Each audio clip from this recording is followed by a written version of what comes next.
झील बाहागर पर गुआ देवाक जाऊे दुर्घटन चलीगला बापर जीवन तेज दिनक पर होता झीर बाहागर हस खुशी परिवार में माड़ आसला कला बातल एभली दुखद घटना घटी गंजाम जिला पाटपुर थाना कंसामारी गाँव में तेज कांद बोपाड़ी फाटी पड़ुछि पूरा परिवेश कंसामारी गाँवर के हेमंत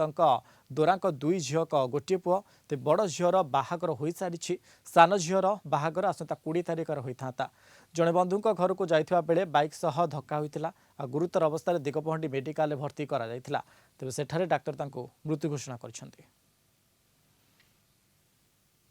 परिवार को चलाउथिले विधवा माँ रोगिणा स्त्री दीटा झील वर्तमान गोटे सान झीर बाहागर होगा जाउथिला सी बंधु बांधव गुआ कहवाई सिंहपुर जाउथिले जीवा समय अतर्कित भाव पछपटू गाड़ी आनी जड़े बाड़े से स्पॉट उपर डेथ हो जाती जुई जी हे से वर्तमान सीरीयस अवस्था एमकेसीजी चिकित्सित अच्छा तो से सिंहपुर ग्राम को गुआ चलैया जाइए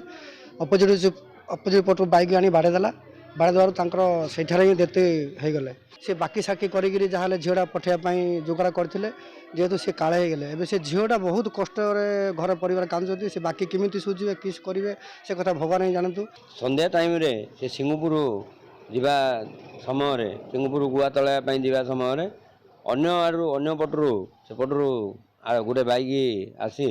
से बाइक ताकू धक्का देला से धक्कार आपको कौटी की कौन माड़ होती तार मुह फेसटा को आम जहाँ देखी माड़ होती आमर आम्बुलेंस द्वारा निगला से डॉक्टर सीढ़ी मृत घोषणा कले।